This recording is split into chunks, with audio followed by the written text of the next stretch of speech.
The Truth About Goblins. Chapter 25. "This is creepy," whispered Annie, her eyes wandering over the dusty shelves. "When was this place last cleaned?" "It's strange," agreed Saphira, also keeping her voice low. "Certainly not like any shop I've ever seen." She traced her finger over a crystal ball. "Where is he?" Annie looked to the counter in the back, but it was empty. The scant collection of curiosities trembled as a slight quake passed through the room, but still, no one appeared. The man was nowhere to be seen. "Sorry, I don't serve masqueraders." Saphira cried out in surprise, and even Annie jumped as they turned to face Grim, who had been eavesdropping from the shadows. "Oh, Saphira removed her mask. Annie did the same. "We've come here to ask for a favor." The man stepped from his corner and made his way to the counter. His heavy, drowsy eyes passed over the two girls. "What do you want?" Annie didn't like the look of this guy. He was too skinny, and the dull droop of his eyelids did little to hide the sharpness of mind tucked away behind his glasses. "We're looking for some medication," said Saphira. "You can get medication anywhere," he replied. "Why come here?" "It's a specific type," she said, unimpressed by his attitude. "An antidote for poison." "Antidotes? I have many." Stooping behind the counter, he pulled out a heavy box. He opened the lid and turned it towards the girls. "But that's all one, unless you know what kind of poison it was." Their eyes scanned the glowing vials on display. "We need a remedy for goblin sickness," said Saphira. "First an antidote, now a remedy?" He gave a weary sigh. "You should be certain of what you want, girl. You'll have to be more specific." "Listen," she said, frustrated. "We need something to cure goblin sickness." "For a human," added Annie. Calm as ever, Grim closed his box of potions. "You're here for the boy, aren't you?" A silent rage flashed through his eyes. "Those kids sent you, didn't they?" Annie thought of lying, but the magician was one step ahead. "Don't think of lying to me, girl.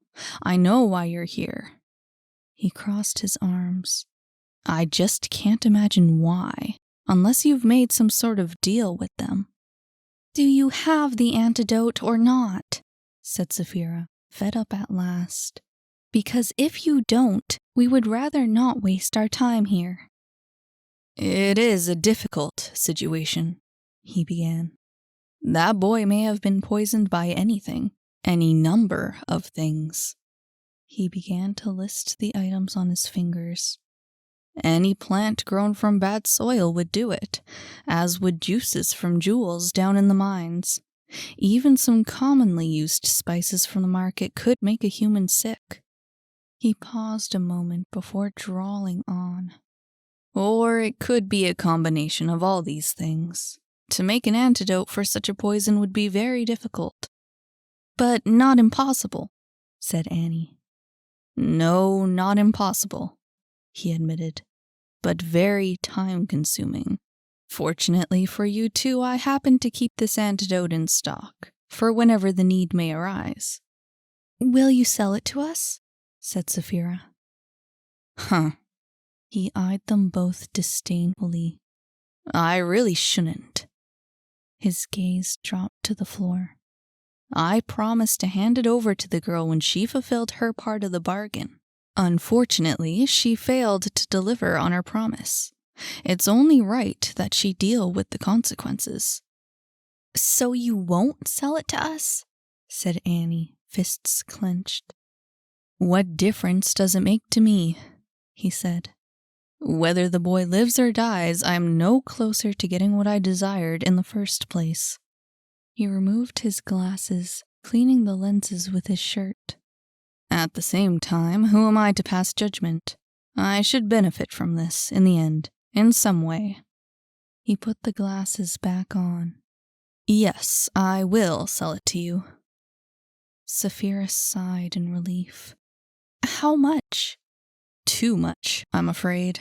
I do not need pennies from either of you, so we must trade instead. He pointed to Saphira. That necklace you're wearing is of interest to me. Trade it, and I'll hand over the antidote. For a second, Annie thought he wanted the crystal she had nearly lost in the mines. But as Saphira pulled out her necklace from where it lay hidden beneath the costume, she was surprised to see a golden ring instead.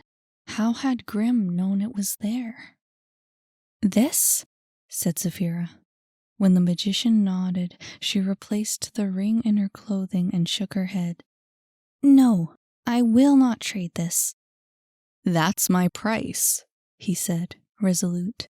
I shan't have anything else. Give it to me. It's worth far more to me than it ever will be to you. It was almost as if she was talking to a greedy child. It has no price. Now, like you said before, you may benefit off our patronage, or we can turn away and look for someone else to trade with. You'll find no one else with this antidote, he warned. Whether you speak the truth matters not, she said. I would sooner walk the market all day in search of a chance than purchase certainty at a price I'm not prepared to pay. They stared at one another. Saphira, Grimm, both stubborn, both determined to get what they wanted. Annie could feel the tension in the room rise with each passing second. But the magician softened under the pressure of her gaze. From someone close? My grandmother, she answered. I see. He gave a silent sigh and looked away. It keeps you close to her, does it? It did. No one said anything for a moment. Finally, Grimm scratched the back of his head and gave in. I still need a bit of gold. We have none, said Saphira. You have much gold upon your head. She frowned. You want my hair? A single lock will suffice. He produced a pair of scissors from beneath the counter and handed them to her. Annie saw her hesitate, but Saphira took a deep breath and quickly cut off a golden curl. Without wasting another moment, she handed it to the magician. There. Can we have the antidote now? One last thing. This time he turned to Annie. I'll be needing a kiss from you. What? Her eyes went wide. You don't mean like a kiss? I mean lip to lip, true and sincere. Noting her confusion, he added, Not right away, of course. This would be more of an on-demand kind of deal. But why? She exclaimed, disgusted by the thought. A goblin kiss holds very powerful magic, he explained. They say that warriors of old, brought to their deathbeds in battle, have been brought back to life through such power. You can't be serious, scoffed Saphira. Do you really believe that? Perhaps I do, he shrugged. Perhaps I do not. It's none of your concern. What matters to you is that antidote, no? Rubbish, said Saphira. We can think of something else. But Annie pushed her aside. I'll do it, she said. I don't see the big deal. But you don't understand, said Saphira. Little deals like these between goblins are more than simple promises. What do you mean? Said Annie. If you promise him a kiss and you're unable to give it to him, the oath you made will come back to haunt you. I still don't. It's goblin magic. She grabbed her shoulders. Even if this man dies, you still owe him a favor. You could be beset by incurable illness, terrible pain for the rest of your life if you are unable to fulfill your word.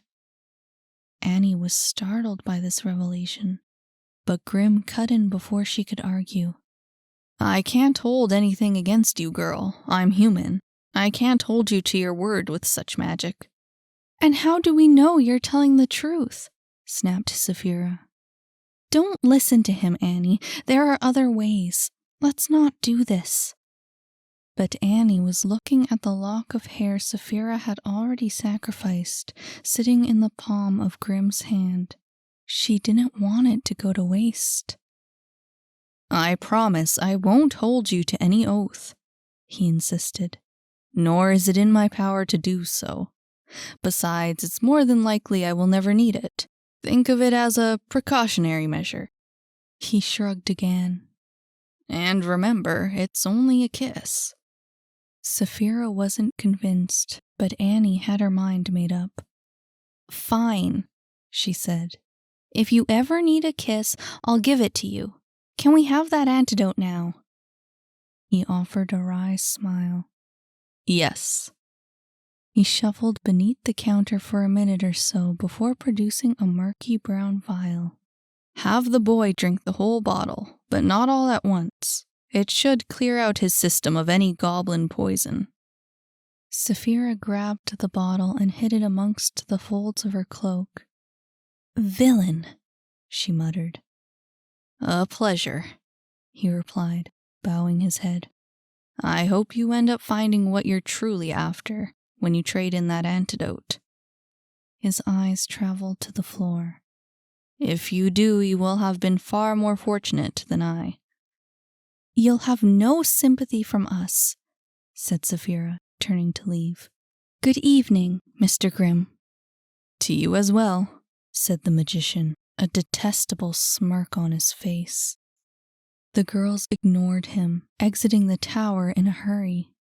Once they were a good distance from the door, Saphira turned to Annie and shook her head. I'm sorry that happened, she said. I didn't like that at all. He's a creep, she agreed. But don't worry about it. I doubt he'll ever ask. She laughed. I think it was more of a joke than anything else.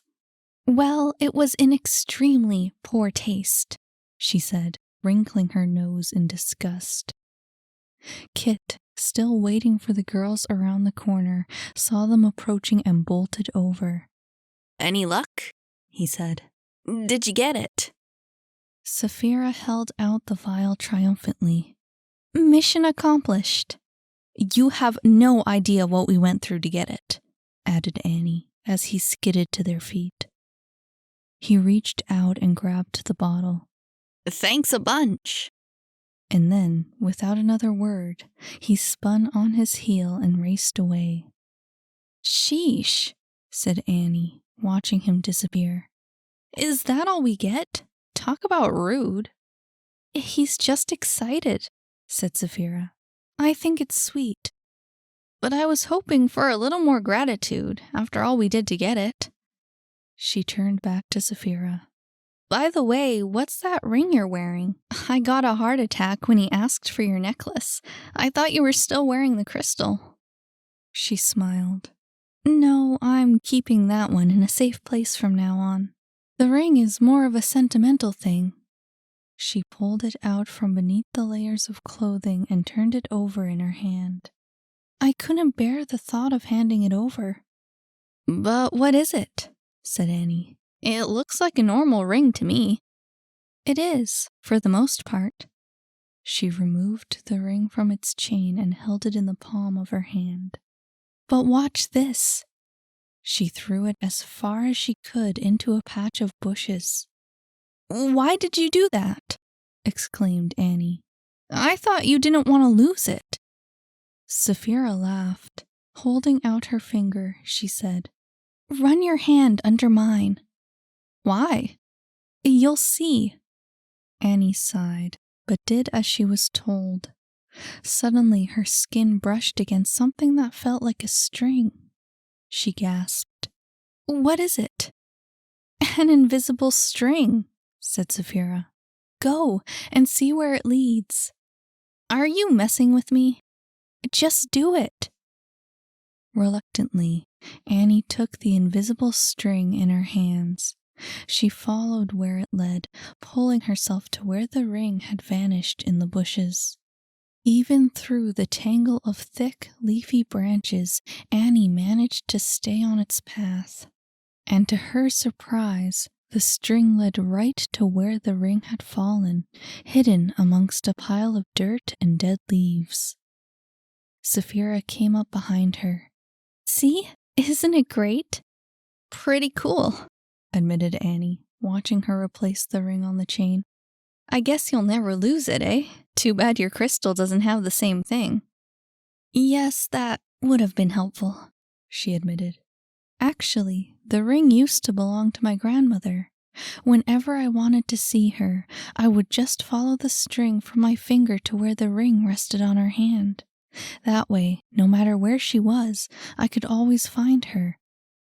Oh, that's so sweet. But are you joking about the part where the string is tied to your finger? She shrugged.